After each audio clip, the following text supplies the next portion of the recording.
গছত কঁঠাল উঠত তেল মন্ত্ৰী হোৱাৰ পৰিকল্পনা শ্বেৰমান আলীৰ বিভাগো ঠিক কৰিছে শ্বেৰমান আলীয়ে ক্ষমতালৈ আহিব অখিল গগৈ মুখ্যমন্ত্ৰী যদি হৈয়ে যায় কোনে কোনে পাব মন্ত্ৰিত্ব লিষ্ট এখন কিন্তু ৰেডি হৈয়ে আছে আপুনি এয়া সাধু কথা বুলি নাভাবিব গোপন পৰিকল্পনা সদৰি কৰিলে বহুবল্কী শ্বেৰমান আলীয়ে শ্বেৰমান আলীয়ে অফাৰ পাইছে শিক্ষা আৰু গড় কাপ্তানি বিভাগৰ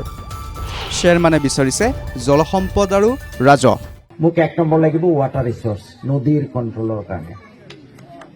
1 নম্বৰ 2 নম্বৰ যদি আৰু আপোনালোকে ভাবে যে দুটা মন্ত্ৰিত্ব চলাব পাৰিম তেতিয়ালে মোক ৰেভিনিউ দিব তেও দিছে কিয় এই যে যেটো নদীৰ ভাঙা এইটো মই কন্ট্ৰোল কৰিব এইটো মোৰ 1 নম্বৰ কাম ৰাস্তা ঘাট হৈ থাকিব হস্পিটাল হৈ থাকিব এইবোৰৰ কাৰণে বেছি কষ্ট নাই মূল হ'ল এই নদীৰ কন্ট্ৰোল 2 নম্বৰ ৰেভিনিউ তেও দিছে ৰেভিনিউ কিয়ৰ কাৰণে বোলে যিমান চৰ আছে সব পাট্টা দিম যিমান ভূমিহীন মানুহ আছে সবকে পাট্টা দিম মাটিৰ সমস্যা সমাধান কৰিম পিছে কোনে দিছে এই জিভা পানী পৰা লোভনীয় অফাৰ এখন ৰাজহুৱা সভাত মন সামৰিব নোৱাৰি কৈয়ে দিলে গোপন কথা মই এদিন অখিল গগৈক লগ কৰিব গলো যাওঁতে অখিলে সুধিছে মোক দেখি বিৰাট ভাল পাইছে কৈছে দাদা আমি ইনশাআল্লাহ অহা বছৰ চৰকাৰত আহিম আৰু চৰকাৰত আহিলে আপনি মোৰ শিক্ষামন্ত্ৰী হ'ব লাগিব এডুকেশ্যন কৈছে নাই ভাই মই এডুকেশ্যন মিনিষ্টাৰ নহওঁ কৈছে তেতিয়াহ'লে পিডব্লিউডি মন্ত্ৰী হ'ব লাগিব আপুনিতো মন্ত্ৰী হ'বই লাগিব আমাৰ 10 জন এমএলএ হ'লেও আমি দুটা মন্ত্ৰী ল'ম এটা মই হ'ম এটা আপুনি হ'ব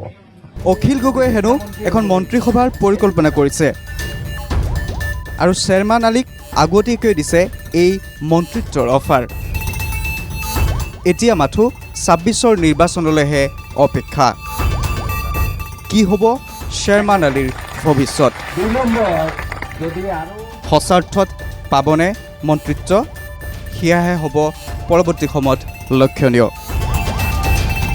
ব্যুৰ ৰিপৰ্ট NKTV+